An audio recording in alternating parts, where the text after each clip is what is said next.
bonjour à tous. Certains étaient présents ce matin et bienvenue aux étudiants qui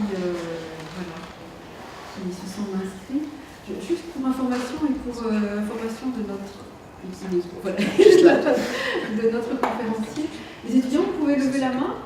Ah oui, quand même. Hein. Yves.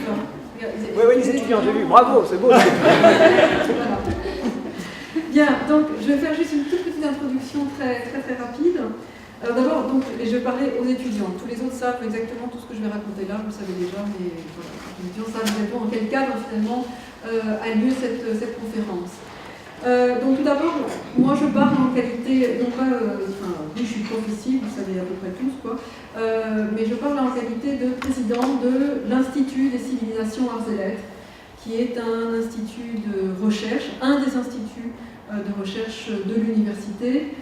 Comme certains étudiants quand même le savent peut-être déjà, mais notre université est répartie en deux structures différentes. Pour la recherche, sur les facultés, pour l'enseignement, ce sont les facultés qui gèrent, et pour la recherche, ce sont les instituts.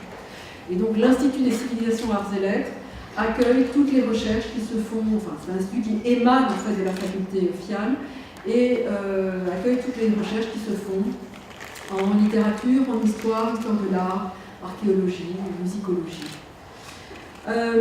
Et dans ce cadre-là, eh bien, cette année, l'Institut a décidé, comme c'est la possibilité qui est donnée régulièrement aux entités, d'honorer des personnalités du titre de docteur honoris causa. Donc, il y a les docteurs honoris causa, les DHC, comme on dit, de l'université, chaque année. Et puis chaque année, des entités choisissent également des personnalités qui sont plus proches de leur discipline, recherche ou enseignement. Et donc l'Institut INCAL a choisi deux personnalités. La première, c'est Arlette Farge, qui est une historienne, professeure émérite au CNRS. Et la deuxième personne, c'est Yves Citon, ici présent, qui va vous faire donc la conférence aujourd'hui, et qui est professeur à l'université Paris 8. Alors, je rappelle que la recherche est quand même la spécificité de l'enseignement universitaire. L'enseignement que vous recevez ici à l'université a cette particularité d'être nourri par la recherche. On peut enseigner d'autres choses ailleurs, par exemple dans les hautes écoles on fait autre chose, dans d'autres disciplines. La spécificité de ce qui se fait à l'université, c'est que la recherche nourrit l'enseignement. C'est un point très important parce que cela veut dire que pour que cet enseignement soit de qualité, il faut que la recherche aussi soit de qualité et qu'elle soit soutenue par des moyens adéquats. Et comme vous le verrez, c'est une des raisons pour lesquelles d'ailleurs nous avons choisi d'honorer Yves Citon, une des raisons pour lesquelles nous l'avons choisi, puisque Yves Citon est un farouche défenseur, on va dire défenseur très positif, de ce que nous appelons les humanités, dans lesquelles se situe notamment la littérature, mais aussi l'histoire. Mais je laisse désormais Corentin Lahousse présenter plus en détail le professeur Yves Citon. Corentin est en effet le parrain d'Yves Citon pour cet événement seulement, bien sûr.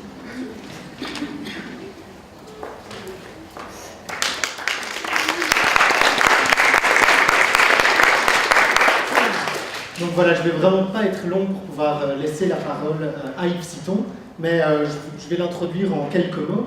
Donc Yves Citon, c'est un théoricien de la littérature et un essayiste d'origine suisse. Il est passé par plusieurs universités au cours de son parcours, dont Genève, Pittsburgh et Grenoble, mais il est actuellement, et comme l'a dit Agnès Guillardoni, professeur de littérature et médias à l'université de Paris 8.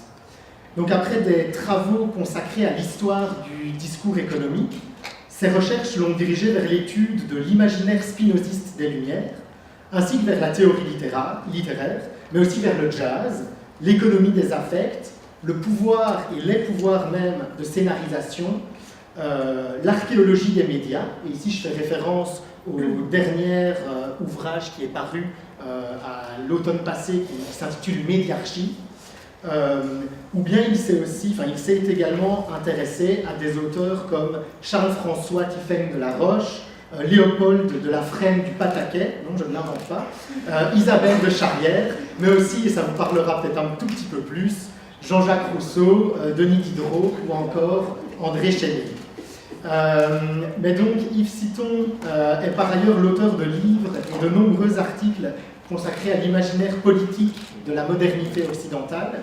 Et en fait, c'est un des intérêts, c'est une des raisons pour lesquelles il est aussi le docteur honoris causa de l'Institut, parce qu'il situe généralement ses réflexions dans une articulation entre une lecture des textes du XVIIIe siècle et des questions de philosophie politique contemporaine. Il fait vraiment dialoguer les époques, et ce qui nous semble extrêmement intéressant et ce qui est au cœur de notre institut.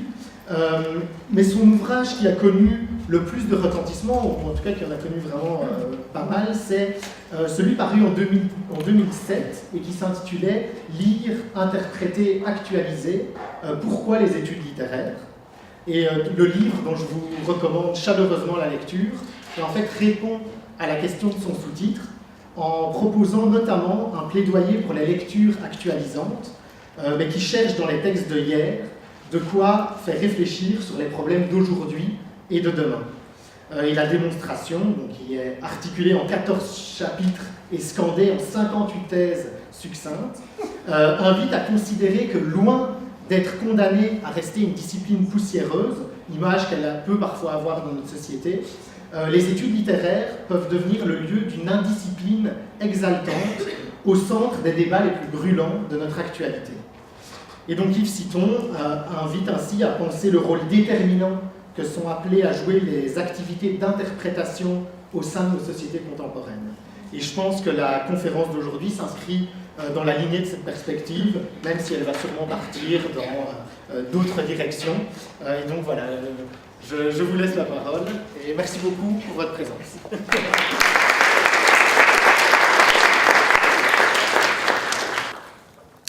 Merci beaucoup Agnès, merci beaucoup Corentin pour l'invitation. Merci beaucoup à vous tous d'être venus. Vous m'entendez? Oui. Ouais, même derrière? Ok. Je suis blanc.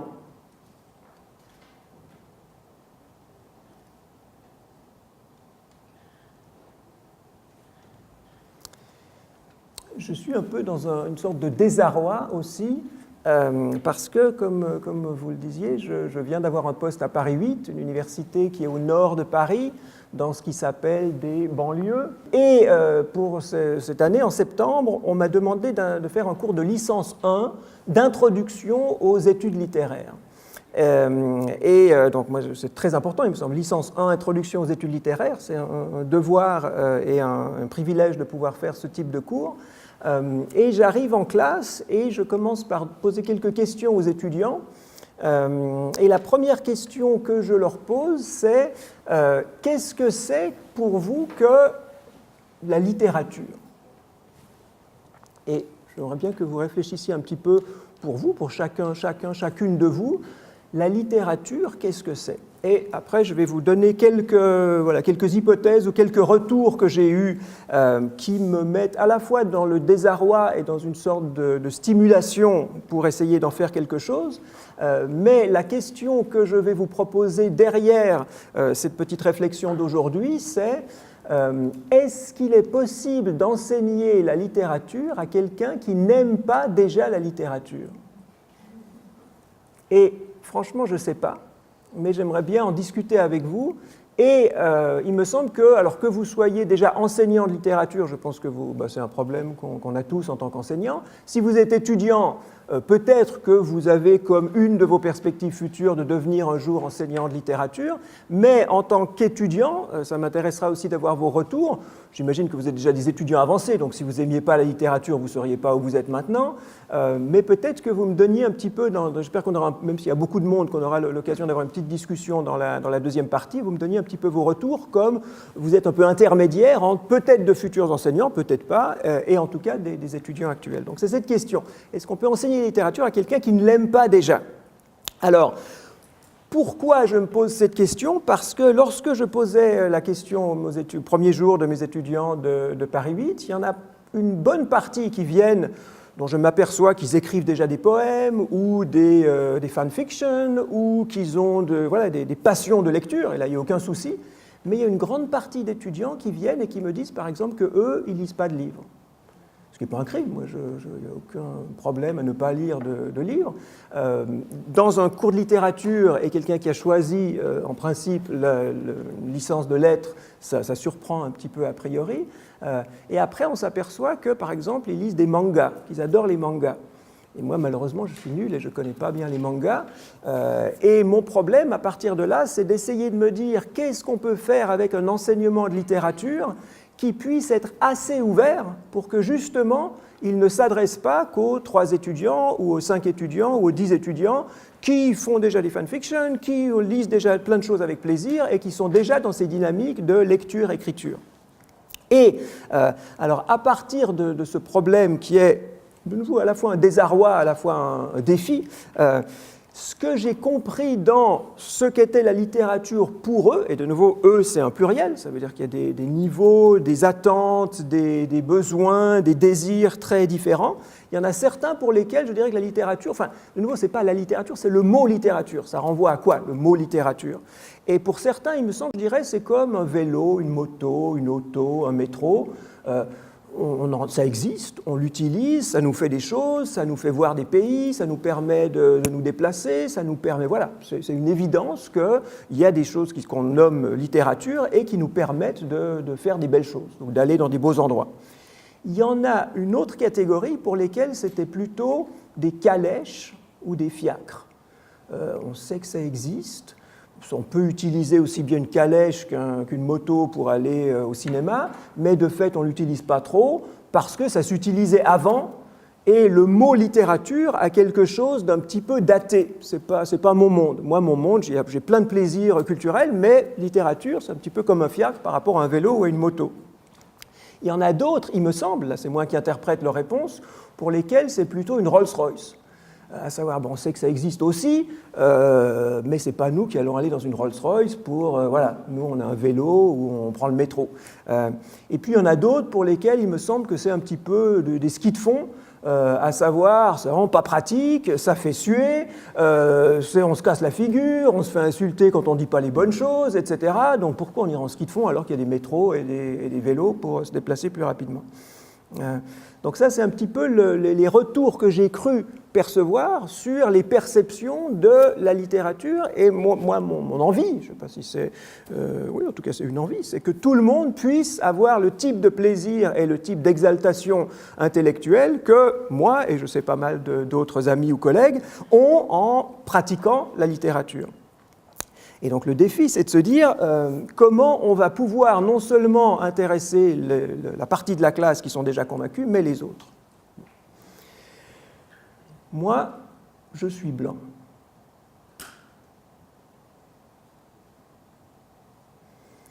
Et je ne sais pas si le mot littérature est forcément le meilleur mot. À savoir ici, je l'ai mis entre guillemets, parce que peut-être que le problème, ce n'est pas la littérature, ce n'est pas les textes littéraires, ce n'est pas Mallarmé, Baudelaire, Rabelais, Christine de Pisan. Peut-être que le problème, c'est le mot littérature. Et moi, franchement, je ne suis pas sûr que je m'identifie encore complètement au mot littérature, parce que je crois qu'il a un côté Rolls-Royce, qu'il a un côté fiacre, suivant la façon dont il l'a utilisé, et je ne sais pas. Voilà, je parlais de désarroi, parce que je ne sais pas si c'est encore le bon mot pour valoriser le type d'expérience que j'ai sincèrement et profondément envie de valoriser. Donc l'étape suivante, face à mes étudiants, c'est de leur dire, on oublie le mot littérature, on ne sait pas ce que c'est que la littérature, et franchement, moi, je ne sais pas ce que c'est. On va dire qu'on va appeler littéraire ce qui vous plaît. Et donc je leur demande ensuite, qu'est-ce qui vous plaît? Qu'est-ce que vous avez comme expérience? Alors, dire expérience esthétique, c'est déjà un peu pompeux, et puis voilà, ce n'est pas forcément de nouveau les bons mots, mais qu'est-ce que vous avez fait dans le mois dernier qui touche à, je ne sais pas, à des gens qui parlent, à des gens qui chantent, à des images, à des sons, à des discours, quoi que ce soit, qui vous emballe? Qu'est-ce qui vous a emballé? Et ensuite, ce qu'on essaye de faire pendant tout le semestre, c'est qu'au début de l'heure, à chaque fois, je demande aux étudiants de me donner une expérience, le nom d'un artiste, le nom de quelque chose qui les a emballés, Et puis ils essayent de me dire qu'est-ce qui les emballe là-dedans, qu'est-ce qu'ils trouvent beau, voilà, qu'est-ce qu'ils trouvent vivant. Et puis moi, à chaque fois, je viens avec mes textes ou avec mes documents littéraires, et j'essaye de leur dire ce que moi je trouve emballant et de partager ce que j'ai d'emballant avec eux. Et donc dans ce qui arrive, dans ce qu'ils me disent, alors les pires séances, c'est où ils arrivent et ils ne me donnent rien. Je me dis, qu'est-ce qui vous a emballé la semaine dernière ? Et là, c'est triste quand même. Et alors, ça ne veut pas dire qu'il n'y a rien qui les emballe ou que leur vie est pourrie. Ça veut dire simplement qu'ils n'ont pas envie de me le dire à moi, ce qui est tout à fait logique, parce que finalement, je leur mettrai une note, ou que voilà, qu'il y a d'autres raisons pourquoi ils ne veulent pas ou ils n'ont pas besoin de me dire. Mais de temps en temps, il y a quand même, avec un peu de confiance, il y a des choses qui arrivent. Et là, souvent, c'est des chansons de rap. Donc moi, je découvre le rap grâce à eux. J'ai complètement raté le train du rap français. Et là, je découvre plein de rappeurs ou rappeuses français qui font des choses merveilleuses. Je découvre quelques petites choses sur les mangas que je ne connaissais pas. Donc il y a cet échange-là. Et à chaque fois, pour moi, ce n'est pas trop difficile de leur dire, en fait, c'est ce qu'on pourrait appeler littérature. Ou cette expérience que vous avez eue, que vous me décrivez avec ceci, il y a ce qu'on appelle littérature, il y a quelque chose de ce qu'on appelle littérature là-dedans. Il y a quoi ? Il y a souvent des histoires. Et une grande partie de ce qu'on fait dans les études littéraires, c'est de réfléchir sur des histoires, c'est d'essayer de mieux comprendre des histoires, qu'est-ce qui se passe dans les histoires. Très souvent, dans ce qui remonte, il y a des jeux avec des mots. Bon, c'est clair pour le rap, etc. Il y a des jeux avec des rythmes, avec des rimes, avec des plusieurs sens des mots, etc. Donc il y a toute une série de choses. Quand on prend ce qui vient et qu'on ne se dit pas, a priori, on sait ce que c'est que la littérature, et ça, c'en est pas, il y a des expériences où on va retrouver des choses qu'on a l'habitude d'isoler, d'analyser, de traiter, de commenter, de valoriser dans le domaine de la littérature. Bon, ça c'est un petit peu sur le fonctionnement du cours. Alors moi, je vous ai déjà dit, je suis blanc.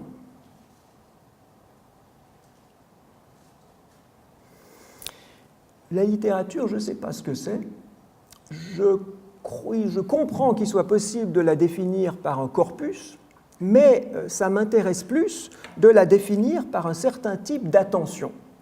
Et donc là, la deuxième chose que j'ai mise là-bas, c'est de dire, d'expliciter ce qui était implicite dans ce que je vous ai dit maintenant, à savoir que vous me donniez un manga, que vous me donniez un rap, que vous me donniez une série télévisée, que vous me donniez tout ce que vous pouvez me donner, ce qui va compter dans les études littéraires, ça va être d'appliquer à ça un certain type d'attention qu'on pourrait, pourquoi pas, de nouveau, si on vous me donnait un autre mot, moi je mettrais un autre mot, ça ne va pas me poser trop de problèmes, mais par convention, on pourrait dire c'est une attention littéraire. Donc là, on ne sait pas ce que c'est que la littérature, tant mieux.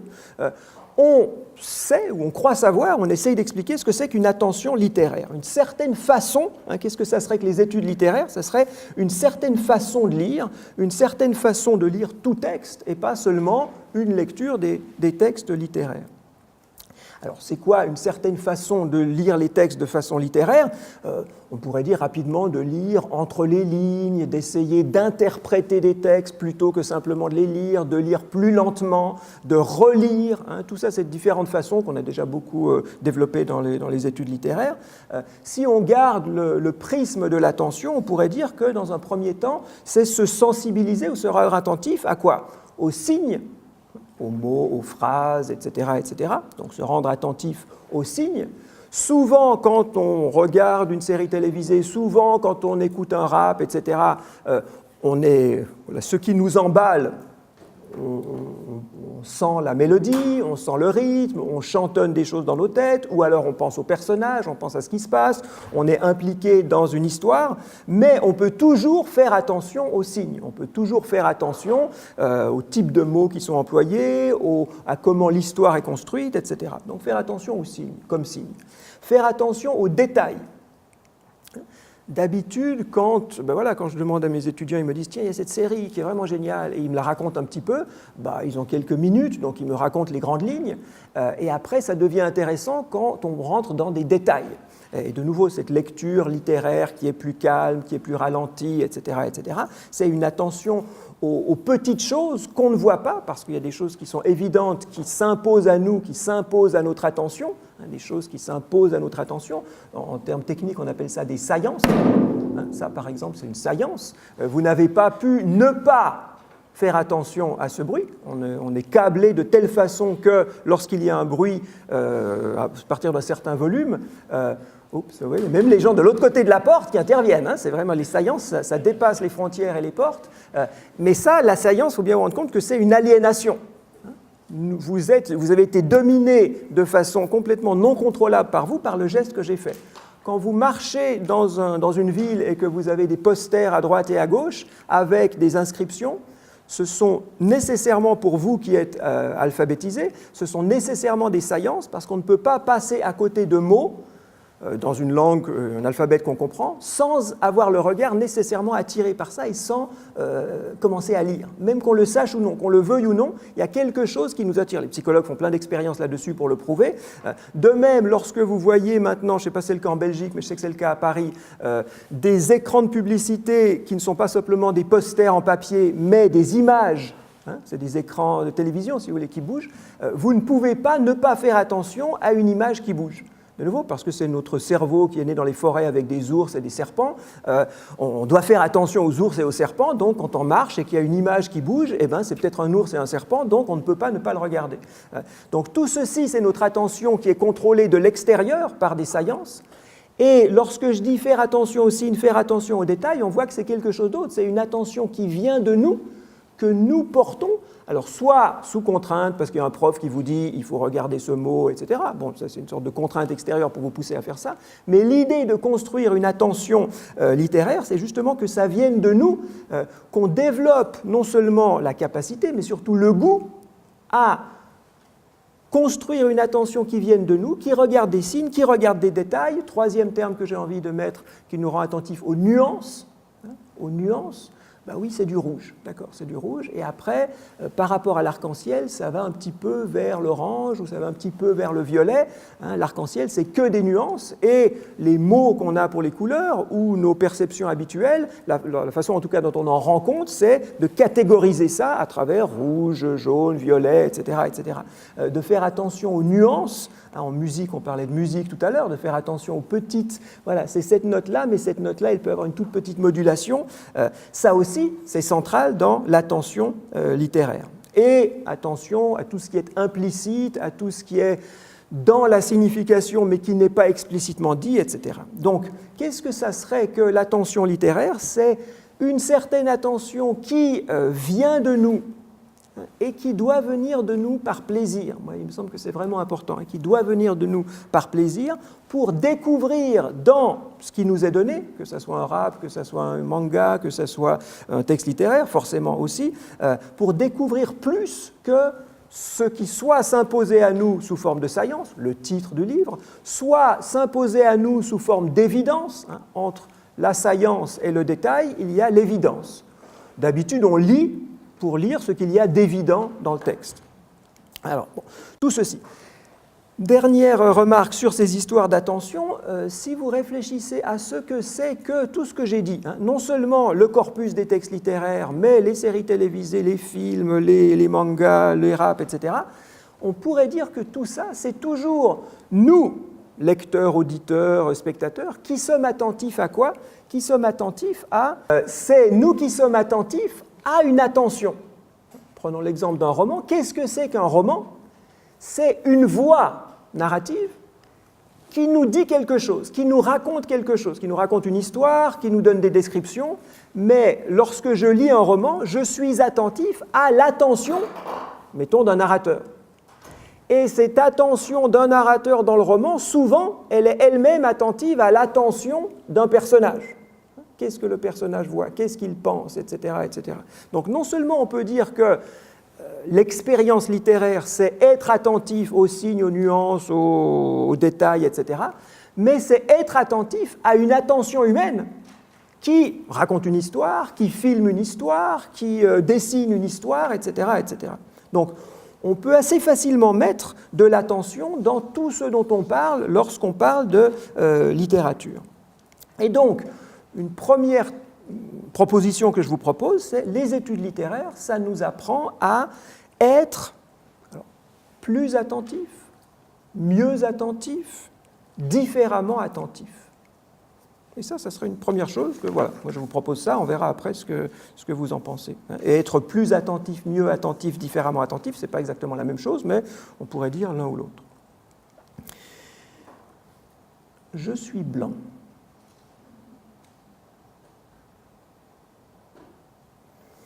Et les études littéraires, j'ai envie de dire en même temps que c'est une façon de développer, d'intensifier, de cultiver notre attention, et en même temps que ça pourrait être une façon de cultiver ou de revendiquer les vertus de la distraction. C'est ce que j'ai mis plus tard, je crois. Pourquoi ? Ces questions d'attention, je ne sais pas si vous y avez déjà été exposé. Moi, forcément, j'écris des livres là-dessus, donc les gens m'en parlent, et puis je fais comme si c'était le centre du monde, mais peut-être que ça ne vous a jamais traversé l'esprit. Mais il me semble quand même, et là, ça sera à vous de confirmer ou pas, qu'on entend dire, alors peut-être que c'est les vieux comme moi qui entendent dire des jeunes comme beaucoup d'entre vous, que vous les jeunes, puis vous n'êtes pas encore très jeunes, mais que les plus jeunes que vous, ils sont tous distraits, un peu pathologiquement distraits ou incapables de se concentrer. Et que c'est parce qu'il y a Internet, c'est parce qu'il y a les jeux vidéo, c'est parce que tout le monde a un smartphone, c'est parce que tout le monde passe son temps à faire des SMS, c'est pas à cause de Facebook, etc., que tout le monde est distrait et qu'on n'arrive plus à se concentrer. Crise de l'attention. Il y a déjà quelqu'un qui a déjà entendu ça ? Oui, je crois, il n'y a pas que moi. Ok, d'accord. Alors, d'une part, moi je crois que c'est vrai. Enfin, c'est vrai, je sais pas, les jeunes, je ne sais pas s'ils sont distraits, ce n'est pas la question. Mais qu'il y ait une crise de l'attention, moi je la sens dans mon système nerveux. Là, je sais que je suis un peu en voyage, donc j'ai 400 mails qui m'attendent chez moi. Et je suis comme ça parce que je sais qu'il y a plein de gens qui attendent que je leur réponde, que c'est impoli de ne pas répondre, qu'il y a des choses. Donc, je ne peux pas faire attention aux mails qui me sont envoyés et ça me stresse et je sens mon système nerveux qui vieillit à chaque seconde parce qu'il y a trop de tension qui est mise dessus. Donc oui, crise de l'attention, moi j'y crois totalement. En même temps, la façon dont on cadre cette crise de l'attention habituellement, il me semble qu'elle est très très leurrante, qu'elle nous piège, qu'elle nous illusionne. Et, donc je vais commencer par vous dire ça, puis après j'essaierai de vous dire que les études littéraires, il me semble que ça peut être non seulement un contrepoison à ces choses, aux problèmes d'attention, mais que c'est aussi une façon de recadrer de façon plus intéressante les rapports entre attention et distraction. Donc quels sont les problèmes avec le cadrage habituel de la crise de l'attention ? C'est d'abord, je vais aller vite là-dessus, une amnésie. On fait comme si c'était la première génération, les millennials, comment on dit en français ? Les millennials, on dit en français comme en anglais. C'est comme si c'était les millennials, ceux qui sont nés dans les années 2000, qui seraient la première génération sacrifiée par toute cette histoire et qui seraient incapables de se concentrer. Bon. En fait, il y a pas mal d'études qui ont été faites pour montrer que cette crise de l'attention est là au moins un siècle. Ça fait au moins depuis 1880 qu'on se plaint que les nouveaux médias, alors c'était le cinéma, c'était le téléphone, c'était toute une série de choses. Les nouveaux médias distraient la population et nous rendent fous. Il y a trop d'informations, la surcharge informationnelle, etc., etc., etc. Donc on peut soit remonter en 1880, soit on peut remonter à la Renaissance. La Renaissance, tous ces livres qui s'impriment. Il y a un très beau livre de Anne Blair qui s'appelle Too Much to Know. Il y a plein de gens qui nous disent à la Renaissance, c'est pas possible tous ces trucs, comment on va pouvoir lire tout ça ? Qu'est-ce que c'est que toutes ces choses qui circulent partout ? Ça va rendre le monde fou, etc. On n'arrive pas à gérer tout ça, etc. etc. Bon. Donc, c'est pas aussi nouveau que ce qu'on dit. La plupart de ces discours, ils sont marqués par une sorte d'amnésie historique. Deuxièmement, un biais technologiste. On sous-entend, ou souvent on dit explicitement, c'est à cause des téléphones portables, c'est à cause du numérique, c'est à cause des jeux vidéo que les cerveaux sont dérangés et que les gens n'arrivent plus à être attentifs à quoi que ce soit. Là, je ne vais pas rentrer dans les détails, si vous voulez on en discute, mais il y a de nouveau plein d'indices pour montrer que c'est beaucoup trop simple, qu'il y a plein d'autres facteurs, en particulier des facteurs de pression sociale et socio-économique qui font que ce n'est pas la machine qui me rend fou, c'est les demandes faites par des humains sur des humains, par des systèmes économiques sur les individus humains qui font que les machines nous rendent fous. Mais en laissant ça de côté. Troisième biais dans cette crise, ce discours sur la crise de l'attention, un biais individualiste. Comme si c'était le problème de l'étudiant d'être insuffisamment concentré dans son rapport avec le texte, avec le professeur, etc. Et là, ce biais individualiste, il se manifeste par deux conséquences. Une conséquence qui est une sorte de moralisation C'est la faute des jeunes s'ils sont distraits. Il faudrait qu'ils apprennent, qu'ils arrêtent de jouer tout le temps au jeu. Il faudrait qu'ils se décrochent un peu de leur téléphone. C'est de leur faute, moralisme. Ou alors pharmacologisme, on vous donne de la Ritaline. On vous met dans la case des gens qui ont un déficit attentionnel et on vous met des médicaments pour vous rendre fonctionnel. Et là, vous savez peut-être que les psychiatres, moi cette histoire de déficit attentionnel, je ne suis pas neuro ni psycho, quoi que ce soit, donc je ne peux pas juger si c'est vrai, si ça existe ou pas, mais je fais confiance à des gens sérieux, scientifiques, qui s'appellent des psychiatres, qui font des recherches, qui disent qu'on peut estimer entre 3 et 5% dans une population le nombre d'individus qui risquent effectivement d'avoir un problème psychiatrique qui pourrait se traiter avec de la Ritaline. Vous savez peut-être aussi que dans certains États du sud des États-Unis, dans une certaine classe d'âge, il y a 30% des étudiants, enfin des élèves, auxquels on prescrit de la Ritaline. Passer de 3 à 5% à 30%, ça veut dire que l'immense majorité d'entre eux, il est très probable qu'ils n'aient pas vraiment de déficit attentionnel, mais qu'on soigne le problème de la crise de l'attention en leur donnant de la Ritaline, qui est un truc très puissant qui, pour le coup, alors vous dérange sérieusement le cerveau. Pas forcément à long terme, ça peut être tout à fait, si vous prenez de la Ritaline, vous n'êtes pas fou, mais ça a des effets sur le cerveau, et de nouveau, dans certains pourcentages des cas, ça aide absolument à fonctionner mieux, mais il y a toute une série de gens qui en prennent, auxquels on la prescrit, et il y aurait plein d'autres solutions possibles, sociales, environnementales, qu'on court-circuite parce que c'est simple de donner de la Ritaline, et en plus parce que ça fait gagner beaucoup d'argent à pas mal de gens. Quatrième point discutable sur la crise de l'attention, le manichéisme qui est là derrière, à savoir, et je ne sais pas si vous avez déjà pensé à ça dans ces termes, mais en général, il me semble que tout ce qu'on dit sur l'attention, ça sous-entend que être attentif, c'est le bien, et être distrait, c'est le mal. C'est implicite dans presque tout ce que j'entends. Et si le modèle, c'est de conduire une voiture, oui, être distrait quand on conduit une voiture, ça peut être mauvais et ça peut tuer des gens, etc. On est bien d'accord. N'empêche que de dire que la distraction comme telle, c'est mauvais, et l'attention comme telle, c'est bon, c'est beaucoup trop simple par rapport à ce qui nous permettrait de comprendre de quoi il s'agit. Et il me semble qu'on comprend ça en se disant, c'est quoi la distraction ? Si vous deviez me donner une définition de ce que c'est que la distraction, je crois que ça ne serait pas forcément facile, parce qu'on a tendance à se dire, bah tiens, c'est le contraire de l'attention. Donc, soit on est attentif, soit on est inattentif. OK ? Maintenant, est-ce que être inattentif, ça veut dire ne faire attention à rien ? Essayez de ne faire attention à rien. Ça prend des années d'exercice mental, d'ascèse, méditation et autres, pour réussir à ce que son cerveau ne soit pas en train de folâtrer ici ou là. Ce qu'on appelle la distraction, ce n'est pas du tout ne pas être attentif, c'est être attentif à autre chose que ce que l'autorité veut vous rendre, ce à quoi l'autorité veut vous rendre attentif. Donc, ce qu'on appelle distraction, ce n'est pas le contraire de la distraction, c'est toujours un problème politique, c'est un problème de référence à une autorité. Lorsque vous êtes dans une situation où l'autorité veut que vous soyez attentif à une chaîne de montage parce que vous êtes un travailleur en usine et si vous n'êtes pas attentif à la chaîne de montage, le patron ou le capitaliste perd de l'argent, alors on vous rend attentif, on vous force, on vous contraint ou on se débrouille pour que vous soyez attentif à la chaîne de montage. Mais vous pourriez être distrait à penser autre chose et ça serait plutôt le problème du patron ou du capitaliste que forcément le vôtre. En classe, on dit que vous êtes distrait lorsque maintenant je suis en train de vous parler et puis vous êtes en train de faire vos courriels. Si vous avez des courriels urgents, il ne faut pas les attendre par ma faute. Donc c'est tout à fait possible de faire des courriels. Et d'ailleurs, ce qui me choque surtout, c'est que je vois souvent des collègues qui sont totalement offensés quand un étudiant est suspecté de faire un courriel dans leur salle. Et puis nous, quand on va aux réunions les uns des autres, on sort tous nos écrans. Et quand on regarde ce qu'il y a sur les écrans du voisin, on est tous en train de faire nos courriels pendant que les doyens parlent, etc. Donc, bon... Donc, distraction, c'est d'abord un problème politique et il y a certaines conditions, les conditions d'enseignement en particulier, où moi je trouve tout à fait défendable de dire dans ma salle de classe, on n'amène pas d'ordinateur parce que je veux qu'on ait une co-attention en présence et qu'on ne soit pas distrait, ni moi ni vous, par ce qui se passe dans nos boîtes mail. Donc là, c'est tout à fait possible aussi. Alors, j'avance.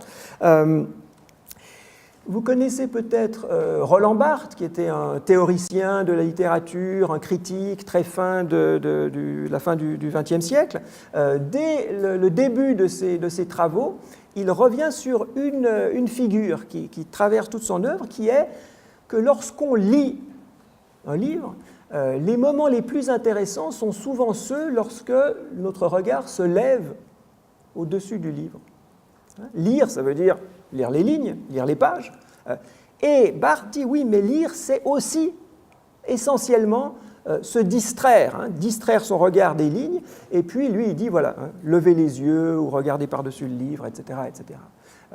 Et là, de nouveau, c'est quelqu'un qui pratique la littérature, qui pour moi est un des penseurs les plus fins de la littérature et qui nous dit quelque chose sur le rapport distraction-attention.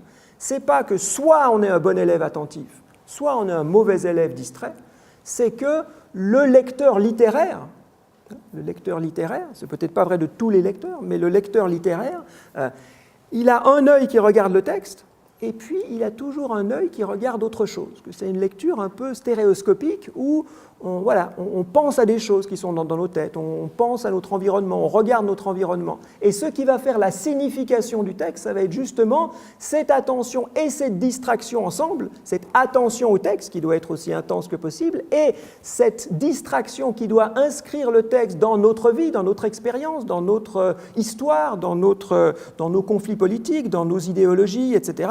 Et c'est cette stéréophonie ou cette stéréoscopie qui va produire la signification du texte.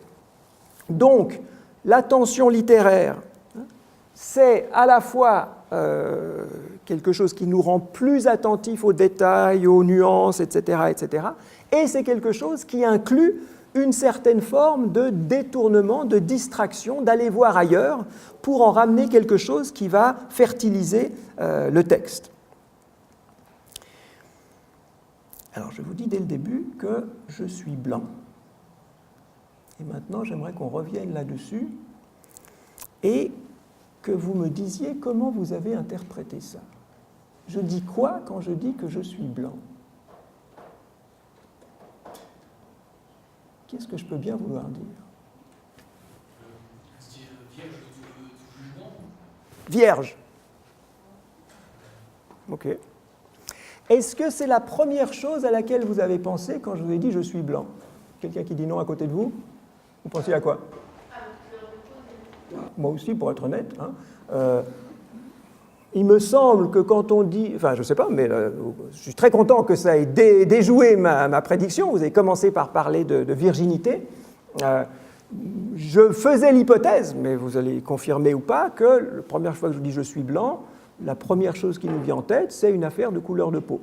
On peut appeler couleur de peau, on peut appeler race, on peut appeler origine, on peut appeler ethnie, on peut appeler ce qu'on veut, mais bon, un de ces mots-là. Bon, je suis blanc. Première question. On verra après qu'on peut en tirer d'autres choses. Deuxième question, qui est-ce qui pense que je suis blanc?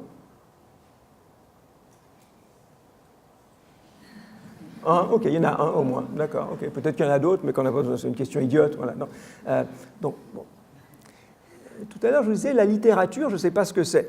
Je ne sais pas non plus si je suis blanc ou pas.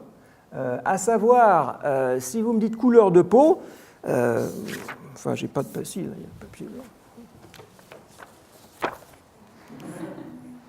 C'est assez relatif, non? Je ne sais pas. Couleur de peau, oui. On voit bien que c'est une sorte de classement des humains dans certaines classes, de nouveau, race, ethnie, couleur de peau, etc. Et que de ce fait-là, je suis plutôt, même si la page est blanche, vierge, et moi je ne suis pas blanc et vierge, je suis plutôt dans une certaine classe, ou une certaine race, ou une certaine ethnicisation de la société. Il me semble, mais vous confirmerez, que dans notre monde 2018, on entend plus souvent, ou on a plus l'occasion d'entendre « je suis noir » que « je suis blanc ». Et là, on en a parlé ce matin, l'histoire de minorité, de mineur, hein, mineur, majeur, majorité, minorité, etc. Ce n'est pas la même chose, mais en général, c'est plutôt les catégories mineures qui ont besoin de dire, ou qui se font remarquer comme étant mineur ou minoritaire, donc on a plus tendance à dire je suis noir, ou ça saute aux yeux plutôt que quelqu'un est noir, alors que dire qu'on est blanc, alors que l'étalon, hein, c'est pas la norme, mais que l'étalon dans le système de domination dans lequel on est, c'est plutôt d'être blanc, ben on n'a pas besoin de le dire.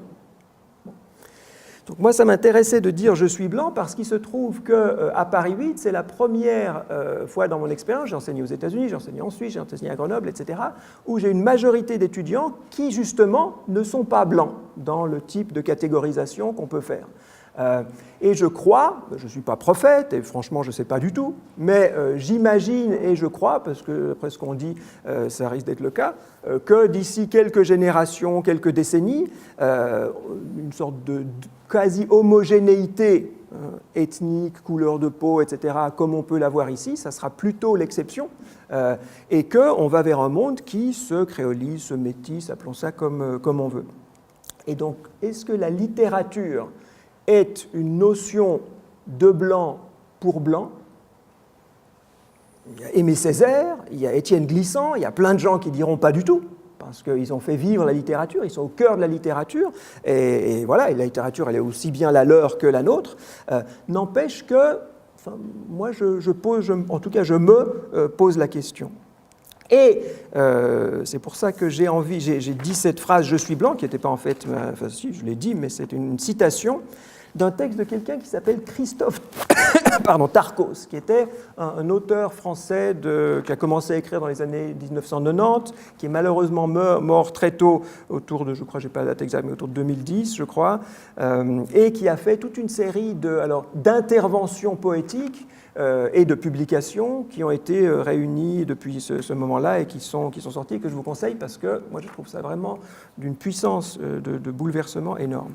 Et donc je vais vous lire un petit peu le texte. Et ce que j'aimerais faire avec ça, c'est à la fois essayer de mettre en pratique ce que j'ai essayé de proposer en termes d'attention littéraire, en termes de ce qu'on fait avec un texte littéraire, et puis de nous faire avancer vers un petit peu la fin des questions de capitalisme, d'écocide, d'égocide, de justice et d'ajustement, à partir de ce que ce texte-là nous dit. Et donc avant de vous le faire lire, j'aimerais juste vous citer le début. Donc ça commence « Je suis blanc ». Ensuite, il dit « Je suis tout blanc ». Et là, peut-être on peut déjà se demander, c'est quoi la différence entre dire « je suis blanc » et « je suis tout blanc ». C'est un petit détail, c'est une nuance, justement. Il me semble que ça change. Comme on le sait tout à l'heure, donc par rapport à « je suis blanc »,« je suis tout blanc », qu'est-ce que ça change quoi? Petite nuance, petit détail. Qu'est-ce qu'on entend de différent dans « je suis tout blanc » ? Je ne crois pas qu'on puisse dire, je crois que la référence raciale, disons, elle disparaît. On ne peut pas dire « je suis tout blanc ». Donc là, on a fausse piste. Ou alors, en tout cas, il y a une autre piste là derrière. « Je suis tout blanc ». C'est pas genre, on a commencé à devenir tout pâle. Moi, c'est ce que j'entendais aussi. Alors, on doit être sur la même longueur d'onde, parce que moi, j'entendais « je suis tout blanc ». Ah, il est rentré toute blanche, il est rentré tout blanc, il a vu le diable, et forcément, il arrive, il est tout blanc. Donc là, c'est le sang, on imagine que le sang, je ne sais pas quoi, va vers le cœur, je ne sais pas quelle histoire, et donc la peau est encore plus blanche. Donc je suis tout blanc, voilà, c'est autre chose, une sorte d'affect ou de résultat d'un affect. Troisième phrase, je ne sais pas ce que ma pensée pense. Je ne sais pas ce que ma pensée pense. Qu'est-ce qu'il y a de bizarre dans cette phrase? Je ne sais pas ce que ma pensée pense. Alors après, de mettre ça en rapport avec « je suis blanc », je crois qu'on va y arriver, mais ça ne va pas être simple. Mais en tout cas, déjà là, je ne sais pas ce que ma pensée pense. Alors, on pourrait dire « je ne sais pas ce que je pense ». Bon, ça serait bizarre. Moi, je vous dis, je ne sais pas ce que c'est que la littérature, ou je ne sais pas si je suis blanc. Donc, avec Tarcos, il y a des choses apparemment évidentes qu'on ne sait pas.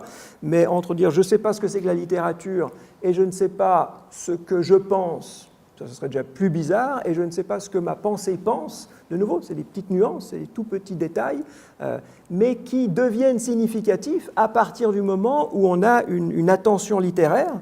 Et donc ici, il me semble, bon, on ne sait pas quelque chose, et en plus, on nous dit que ce n'est pas « je » qui pense, c'est ma pensée qui pense, et je ne sais pas ce que ma pensée pense. Et après, on va avancer dans le texte, et là, peut-être je vais vous le laisser lire.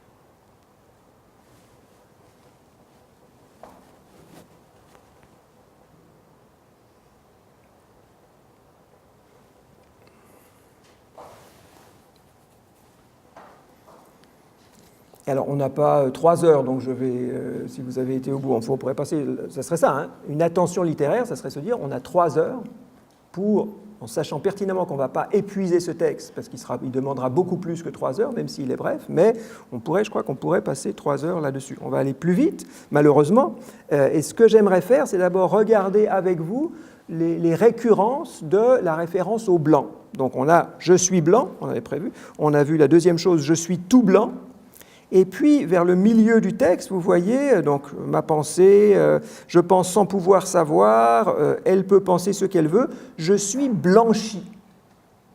Qu'est-ce qu'on entend de plus dans « je suis blanchi » ?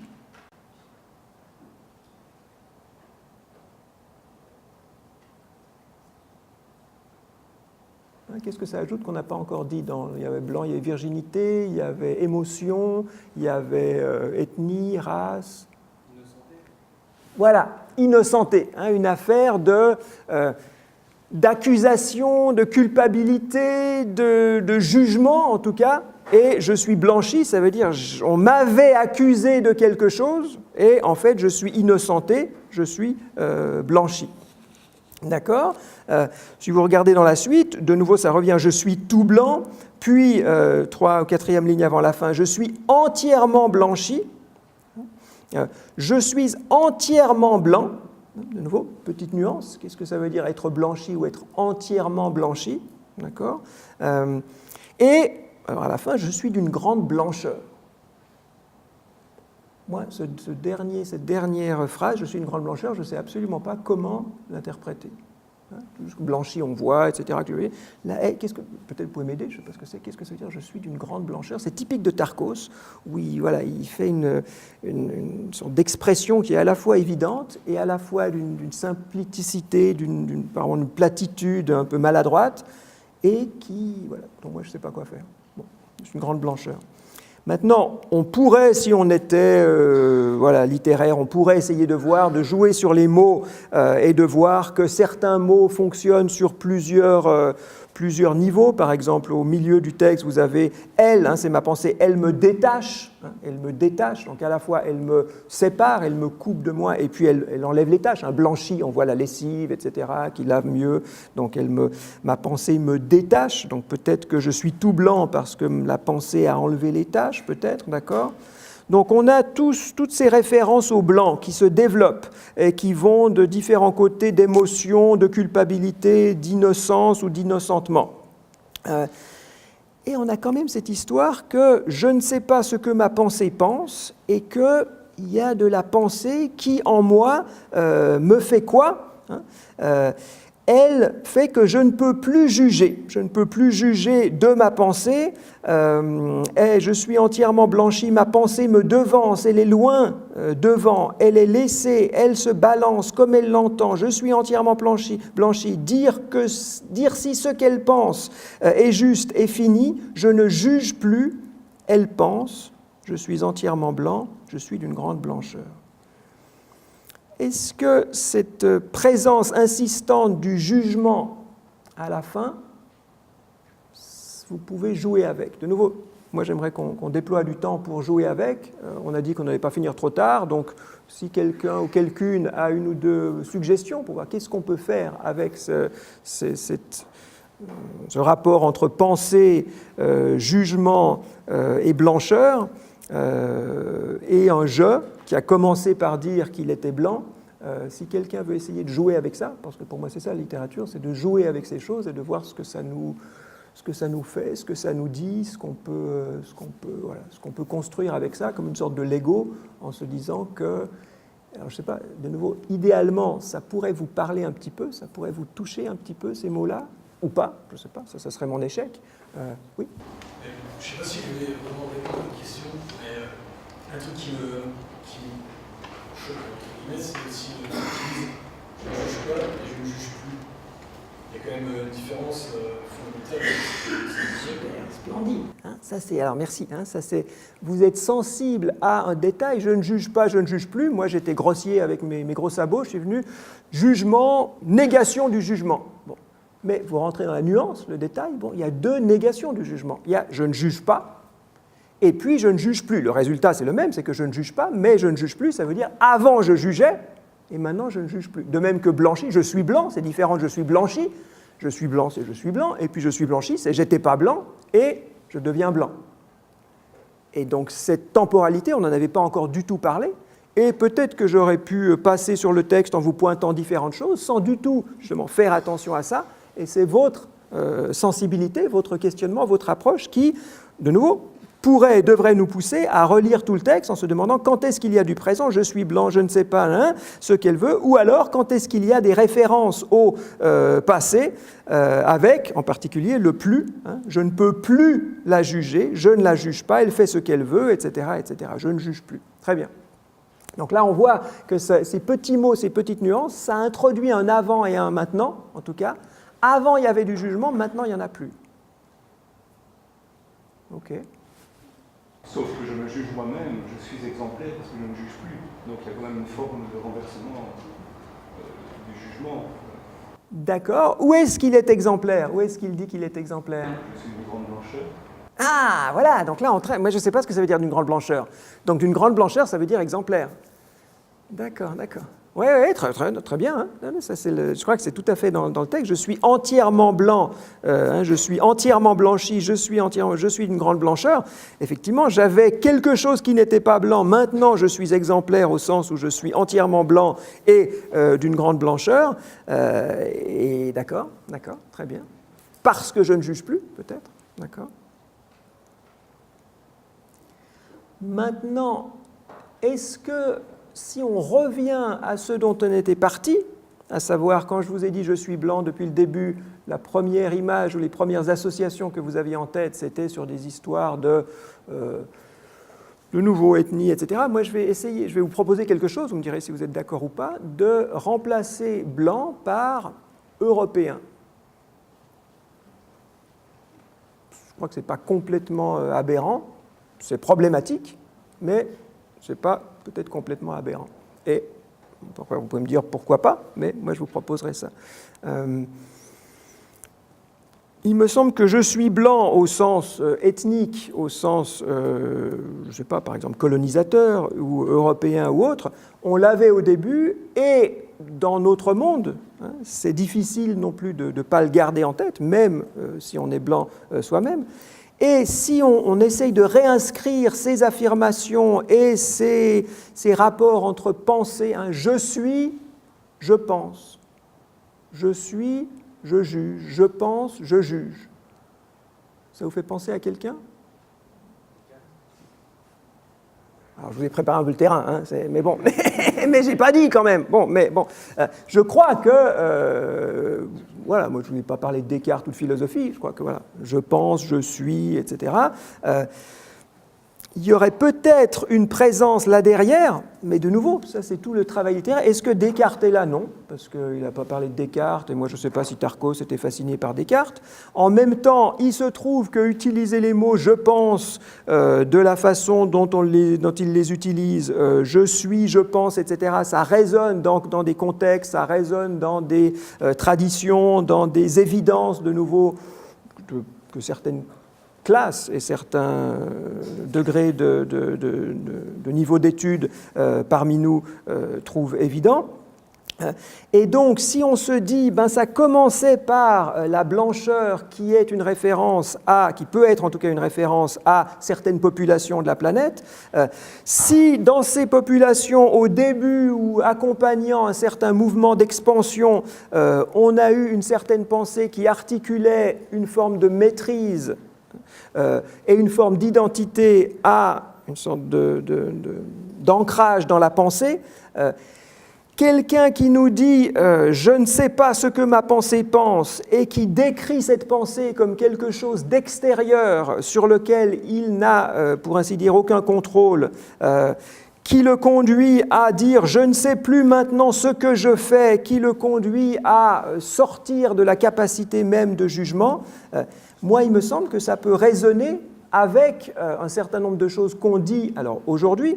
De nouveau, Tarkos, il est mort il y a une dizaine d'années, mais qu'on disait déjà à son époque, et qui en tout cas, peu importe qu'on l'ait dit à son époque ou pas, qui me semble-t-il résonne aujourd'hui, dans l'histoire mondiale, dans ce qui est en train de se mettre en place depuis des siècles et ce qui est en train de se précipiter, qu'on peut appeler anthropocène, qu'on peut appeler capitalocène, qu'on peut appeler crise écologique, qu'on peut appeler, voilà, de nouveau, il y a toute une série de termes qu'on peut mettre là derrière.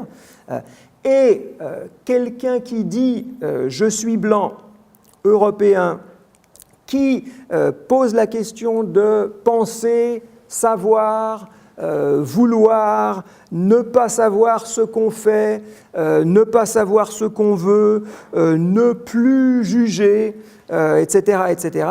Enfin, moi, ça résonne dans un présent qui n'est plus un présent de colonisation.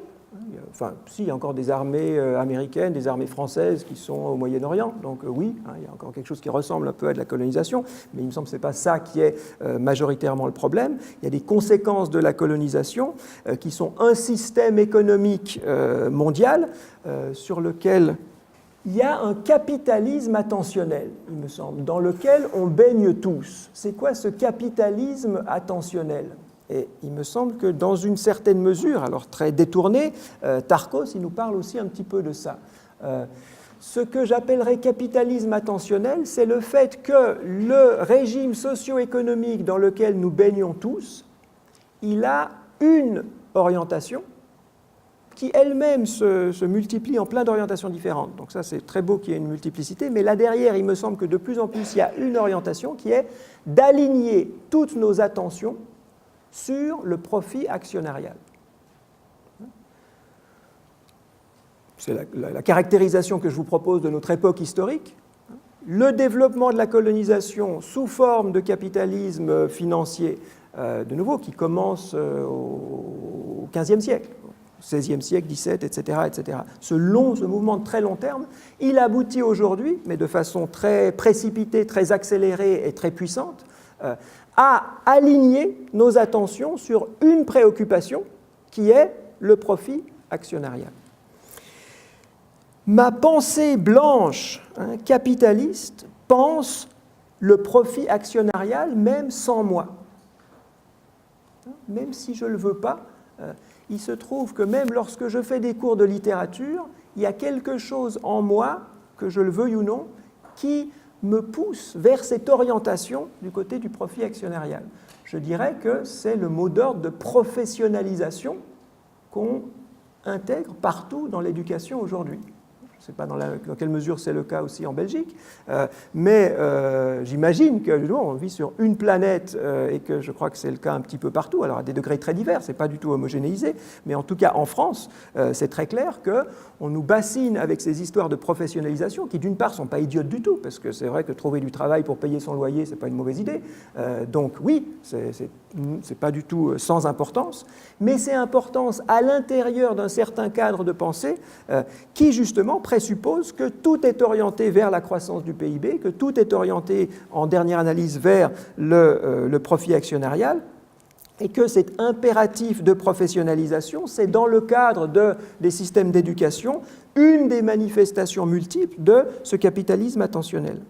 Alors, ce capitalisme attentionnel, voilà, j'affirme, mais on pourrait en discuter, qu'il est écocidaire en ce sens que cette fascination, cette attention hyper focalisée sur le profit actionnarial, ça nous conduit à négliger des besoins environnementaux, avec la conséquence anthropocénique, capitalocénique, de transformation climatique, perte de la diversité, tout ce que vous connaissez aussi bien que moi, qu'il peut être ou qu'il est égocidaire dans la mesure où, comme je vous le disais très personnellement, mon système nerveux est mis à la friture par toutes les obligations auxquelles je dois faire face. Et moi, j'ai une position de privilégié, parce que moi, j'ai un salaire qui vient tous les mois sur mon compte en banque. Beaucoup d'entre vous, vous êtes ou vous allez être en position de recherche d'emploi, justement, parce qu'on veut vous professionnaliser et tout est fait pour que vous ayez un emploi. Et avoir un emploi, c'est être mis dans une compétition de plus en plus large, de plus en plus intense, où justement la pression sur votre système nerveux a de fortes chances de vous pousser à prendre de la Ritaline, a de fortes chances de vous pousser, si vous êtes parmi les heureux élus qui ont un super emploi, à finir en burn-out et à prenant d'autres médicaments pour ne pas surchauffer, ou alors si vous n'êtes pas parmi les heureux élus à prendre d'autres médicaments pour ne pas déprimer. Et donc toute cette pression attentionnelle au nom d'une compétition et d'un alignement sur la compétition des profits actionnariaux, ça tue l'éco et l'ego. En tout cas, ça menace, ça ne tue pas, on est encore bien vivant, heureusement.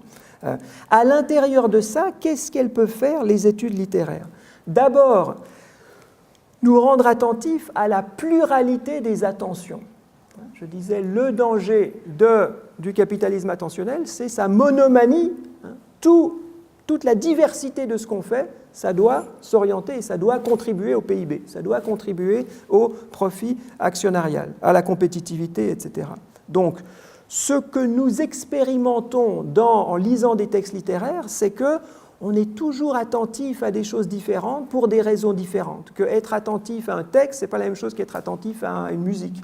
Que être attentif à un film, ce n'est pas la même chose qu'être attentif à sa grand-maman. Que les attentions, c'est multiple. Et dans une certaine mesure, c'est irréductible à une seule chose. Donc d'abord, attention à la pluralité des attentions. Effort pour nous réapproprier nos pensées. Tout le texte de Tarkos, il nous dit qu'il ne sait pas ce que sa pensée pense. Donc il nous dit, voilà, ça pense en moi sans que je sache ce que ça pense en moi. De même que, je ne sais pas vous, mais moi j'ai très très souvent l'impression, tiens, c'est un discours normé qui me vient de pression sociale, de compétition capitaliste ou autre, qui me pousse à dire ça. Alors qu'en fait, si je réfléchis 30 secondes, ce n'est pas une bonne idée peut-être de dire ça. Donc il y a plein de choses qui se pensent en nous, qui se disent à travers nous, sans qu'on le contrôle, ni même sans qu'on le veuille. En écrivant son texte, Tarkos, il reprend un certain contrôle là-dessus. Il montre cette espèce de pensée qui se fait en lui et ça lui redonne une main sur ce qui est en train de le pousser. Nous, peut-être qu'en le lisant, on peut avoir cette expérience-là aussi de reconstruction de personnalité, de reconstruction de subjectivité. Alors, par effet de recadrage, on doit déplacer un petit peu les cadres qui nous sont imposés avec des effets de réorientation. Alors on n'a pas bien pu le faire ici parce qu'on était très nombreux, mais il me semble que c'est très important de concevoir les études de lettres dans des groupes relativement petits au sein desquels on puisse avoir de véritables échanges. Là, merci aux quelques personnes qui ont parlé, je suis très reconnaissant et voilà, merci beaucoup. Il me semble que c'est vraiment important de penser les études littéraires non plus, comme ça a été souvent le cas, comme une affaire individuelle. On forme des étudiants qui savent lire des textes, et l'expérience, c'est qu'on a un petit moment ensemble pour distribuer le savoir, mais après, les études de lettres, c'est chacun chez soi soit à faire ses explications de texte, soit à écrire ses thèses. La vertu, il me semble, la plus puissante des études littéraires, c'est qu'on soit ensemble et qu'on interprète ensemble des textes, et qu'on ne soit pas d'accord sur l'interprétation des textes, ou qu'on mette à l'épreuve la pluralité de nos attentions.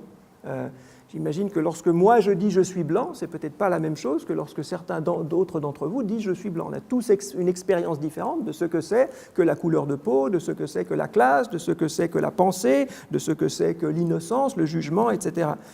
La vertu première, il me semble, des études de lettres, c'est de partager ces choses-là. Alors on les partage quand on écrit un article dans un journal et que les gens le lisent, mais on les partage aussi, ou on peut les partager de façon beaucoup plus immédiate dans une salle de classe, quand on lit en texte un texte ensemble. Et là, il me semble que ce qu'il en sort de cette expérience de lire un texte ensemble et de partager nos interprétations, sans que forcément celui qui est censé être enseignant, il a des connaissances, peut-être plus précises, peut-être plus larges, sur des phénomènes historiques, sur des phénomènes langagiers et autres, qui sont très précieuses, mais au moment de l'interprétation, on est tous à égalité. On vient tous avec certaines connaissances, certaines sensibilités, et c'est le partage, l'échange, l'ajustement de ces sensibilités sur l'interprétation de mots qui sont les mêmes mots. On a tous exactement le même texte sous les yeux, ça c'est l'œil de Roland Barthes qui lit le texte, et puis on a tous un œil distrait qui le regarde à partir d'une autre perspective, parce que peut-être que vous êtes né d'un parent indien, peut-être que vous êtes né avec quelqu'un qui parle une autre langue, ou dans un milieu qui parle une autre langue. Donc on a tous un œil sur le texte, et le même texte, et en gros cet œil-là fait la même chose, et puis un autre œil qui va chercher d'autres choses et qui les ramène différemment. Et c'est la mise en commun, la mise en échange, l'enrichissement mutuel de ces deuxièmes œils qui viennent apporter des choses différentes, qui vont construire collectivement le sens du texte.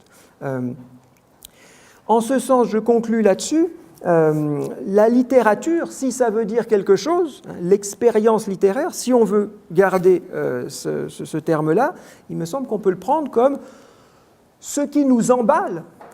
Il faut que ça nous charme, que ça nous plaise de faire ça. Et je ne crois pas qu'on peut faire de la littérature contre le gré des gens. On fait comme si, mais je crois que ce qui tue la littérature, c'est de le faire contre le gré des gens. Et ça, je reviens à ma première question, est-ce qu'on peut faire de la littérature avec quelqu'un qui n'aime pas déjà la littérature? Peut-être pas. On peut essayer de montrer que c'est amusant au moins, que c'est intéressant, peut-être qu'on peut en tirer quelque chose, mais ça serait quelque chose qui nous emballe en aidant à nous, alors construire, mais le nous, il faut justement mettre ça au pluriel, nous construire à la fois comme subjectivité et comme collectivité. Nous construire à la fois comme subjectivité et comme collectivité, et ça, à mon avis, on peut le faire au mieux dans des débats interprétatifs. On prend un texte et on échange nos interprétations. Et on essaye, pas forcément de les faire converger pour qu'on soit tous d'accord, mais de les rendre en tout cas compatibles et discutables les unes avec les autres. Il me semble que cette expérience-là, c'est la meilleure et... Alors je ne dirais pas que c'est la seule, parce que je suis sûr qu'il y en a d'autres, mais en tout cas, moi, je n'en connaîtrais pas de meilleure pour lutter contre quoi? Pour lutter à la fois contre ce qu'on appelle la radicalisation. Moi, c'est un mot qui me semble très, très, très bizarre et très, très, très dangereux à utiliser, parce qu'il y a plein de radicalisations qui sont tout à fait positives, mais quand on parle de radicalisation, on imagine des gens qui vont finir avec des ceintures de bombes ou qui vont tirer sur les autres. Donc, une sorte moi, je préférais parler d'intégrisme. Ce genre de débat interprétatif autour de textes où on s'écoute attentivement les uns les autres pour partager nos attentions littéraires à l'interprétation d'un texte, il me semble que c'est la meilleure façon de neutraliser et l'intégrisme, qui est un besoin de croyance et de boussole rassurante, et de prévenir l'autre côté, qui est le déboussolage ou la désorientation, parce que ce monde, il pense à travers moi, et ce n'est pas moi qui pense, et ce n'est pas moi qui juge, c'est ma pensée, en l'occurrence celle du capitalisme, qui pense à travers moi pour me professionnaliser, pour me faire trouver un emploi, qui sera simplement une façon de gagner de l'argent, et pas une façon de devenir sujet. Et donc, et c'est pour ça que c'est un peu le désarroi dont je vous parlais au début, il me semble que l'expérience littéraire, c'est à la fois ce qui permet le plaisir de lire des textes et ce qui présuppose un certain plaisir de lire les textes. Et peut-être que la chose la plus subversive, et c'est pour ça que moi je pars en demandant aux étudiants qu'est-ce qui vous plaît, c'est ce qui nous plaît en soi. ce qui ne nous plaît pas parce que ça nous permet d'avoir un emploi, parce que ça nous permet de mettre une ligne sur notre CV, parce que ça nous permet de devenir riche, mais ce qu'on aime faire en le faisant. Et pour moi, la limite de l'aliénation capitaliste, c'est quelque chose que j'ai du plaisir à faire en le faisant. Et si on pouvait faire que la littérature ou la musique ou le cinéma ou tout ce qu'on aime, on puisse savoir qu'on y trouve ce type de plaisir immédiat, on n'a pas besoin de la médiation de recevoir autre chose, ça serait peut-être ça le plus important. Et donc, je finis. Les études littéraires conçues dans ce modèle d'interprétation collective comme un partage des attentions et des distractions, c'est une sorte de micro-politique de paix, de paix au sens d'échange, qui pourrait peut-être être à financer sur le budget de prévention de la radicalisation. En France, on ne sait pas quoi foutre avec l'argent pour prévenir la radicalité, alors qu'on n'a pas d'argent pour payer des études de lettres. Et c'est peut-être ça un peu le paradoxe, mais je m'arrête là-dessus.